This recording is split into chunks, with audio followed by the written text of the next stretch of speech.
The Game of Life and How to Play It by Florence Scovel Shinn. Chapter 1. The Game. Most people consider life a battle, but it is not a battle. It is a game. It is a game, however, which cannot be played successfully without the knowledge of spiritual law. And the Old and the New Testaments give the rules of the game with wonderful clearness. Jesus Christ taught that it was a great game of giving and receiving. Whatsoever a man soweth, that shall he also reap. This means that whatever man sends out in word or deed will return to him. What he gives, he will receive. If he gives hate, he will receive hate. If he gives love, he will receive love. If he gives criticism, he will receive criticism. If he lies, he will be lied to. If he cheats, he will be cheated. We are taught also that the imaging faculty plays a leading part in the game of life. Keep thy heart, or imagination, with all diligence, for out of it are the issues of life. Proverb 4:23. This means that what man images sooner or later externalizes in his affairs. I know of a man who feared a certain disease.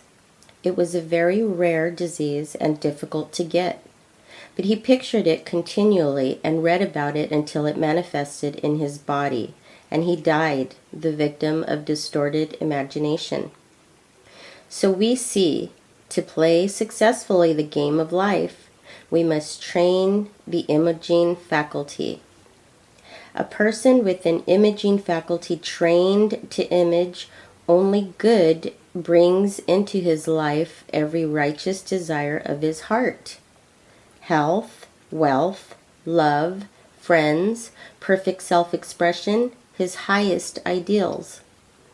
The imagination has been called the scissors of the mind, and it is ever cutting, day by day, the pictures man sees there, and sooner or later he meets his own creations in his outer world.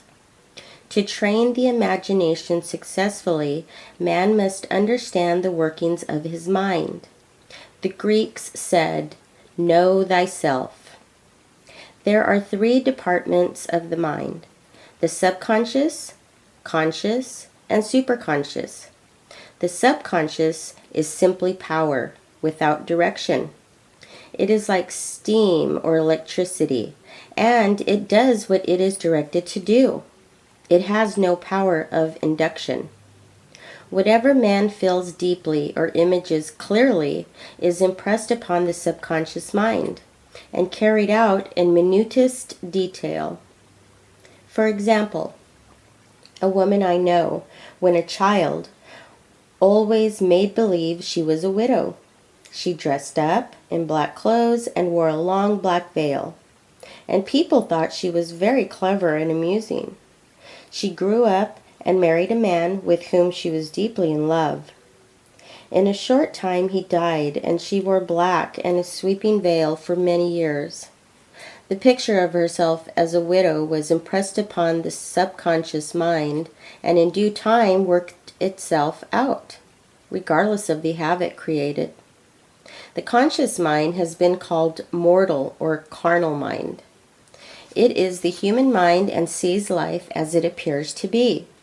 It sees death, disaster, sickness, poverty, and limitation of every kind, and it impresses the subconscious. The superconscious mind is the God mind within each man, and is the realm of perfect ideas. In it is the perfect pattern spoken of by Plato, the divine design, for there is a divine design for each person. There is a place that you are to fill and no one else can fill, something you are to do which no one else can do. There is a perfect picture of this in the superconscious mind. It usually flashes across the conscious as an unattainable ideal, something too good to be true. In reality, it is man's true destiny or destination flashed to him from the infinite intelligence which is within himself. Many people, however, are in ignorance of their true destinies and are striving for things and situations which do not belong to them and would only bring failure and dissatisfaction if attained. For example, a woman came to me and asked me to speak the word that she would marry a certain man with whom she was very much in love. She called him A.B. I replied that this would be a violation of spiritual law, but that I would speak the word for the right man, the divine selection, the man who belonged to her by divine right. I added, if A.B. is the right man, you can't lose him, and if he isn't, you will receive his equivalent. She saw A.B. frequently, but no headway was made in their friendship. One evening, she called and said, do you know, for the last week, A.B. hasn't seemed so wonderful to me. I replied, maybe he is not the divine selection. Another man may be the right one. Soon after that, she met another man who fell in love with her at once, and who said she was his ideal. In fact, he said all the things that she had always wished A.B. would say to her. She remarked, it was quite uncanny. She soon returned his love and lost all interest in A.B. This shows the law of substitution. A right idea was substituted for a wrong one. Therefore, there was no loss or sacrifice involved. Jesus Christ said, seek ye first the kingdom of God and his righteousness, and all these things shall be added unto you. And he said, the kingdom was within man. The kingdom is the realm of right ideas, or the divine pattern. Jesus Christ taught that man's words played a leading part in the game of life. By your words ye are justified, and by your words ye are condemned. Many people have brought disaster into their lives through idle words. For example, a woman once asked me why her life was now one of poverty, of limitation. Formerly she had a home, was surrounded by beautiful things, and had plenty of money. We found she had often tired of the management of her home, and had said repeatedly, I'm sick and tired of things. I wish I lived in a trunk. And she added, today I am living in that trunk. She had spoken herself into a trunk. The subconscious mind has no sense of humor, and people often joke themselves into unhappy experiences.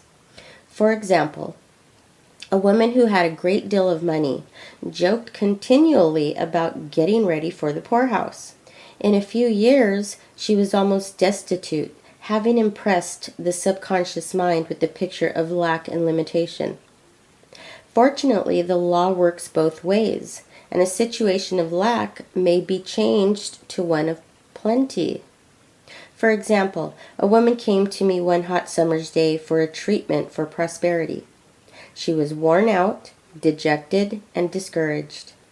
She said she possessed just $8 in the world. I said, good. We'll bless the $8 and multiply them as Jesus Christ multiplied the loaves and the fishes. For he taught that every man had the power to bless and to multiply, to heal and to prosper. She said, what shall I do next? I replied, follow intuition.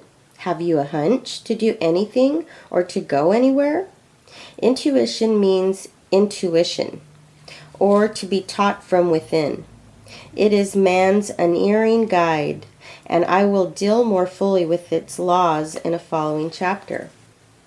The woman replied, I don't know. I seem to have a hunch to go home. I've just enough money for car fare.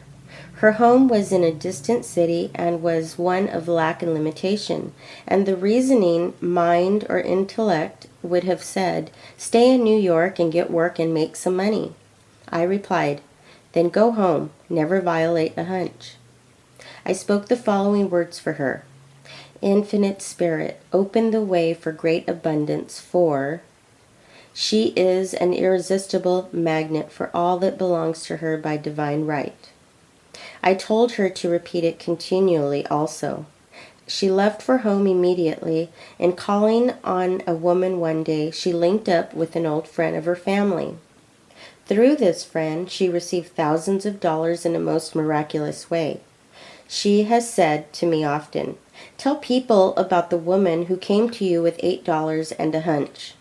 There is always plenty on man's pathway, but it can only be brought into manifestation through desire, faith, or the spoken word.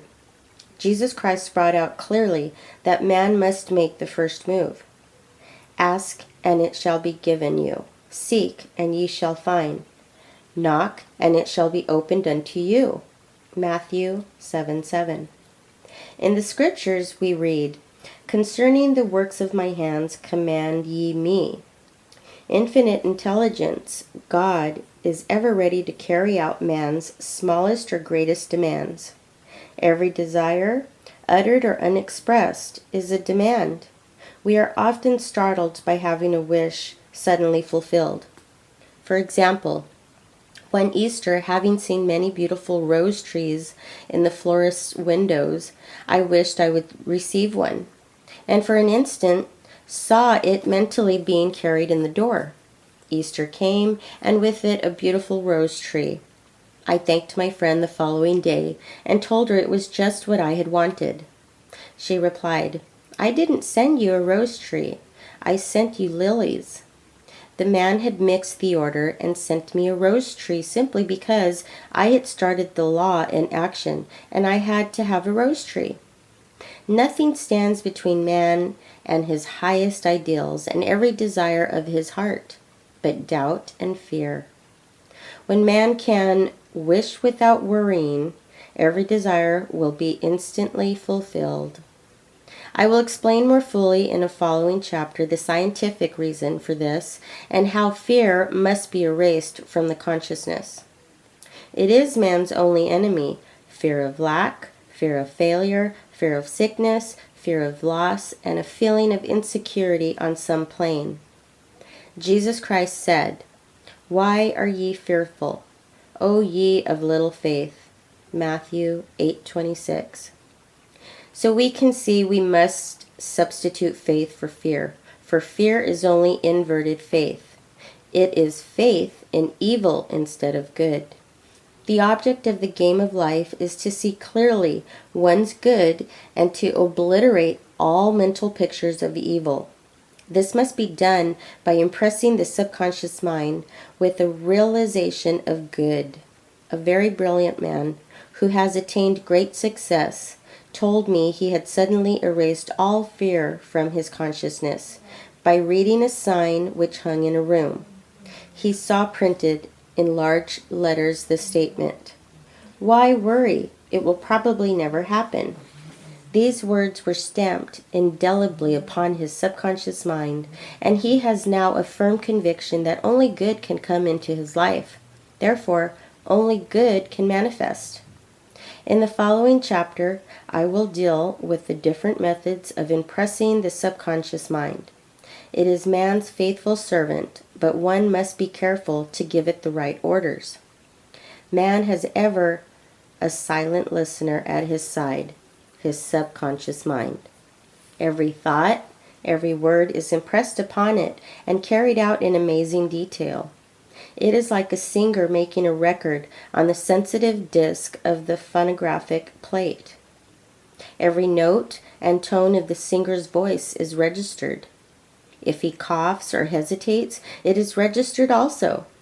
So let us break all the old bad records in the subconscious mind, the records of our lives which we do not wish to keep, and make new and beautiful ones.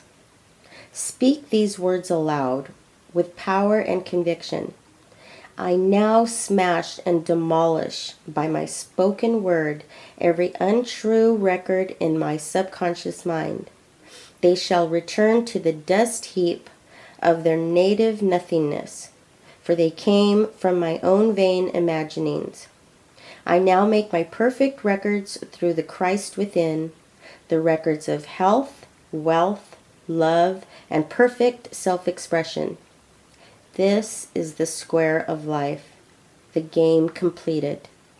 In the following chapters, I will show how man can change his conditions by changing his words. Any man who does not know the power of the word is behind the times. Death and life are in the power of the tongue. Proverb 18:21.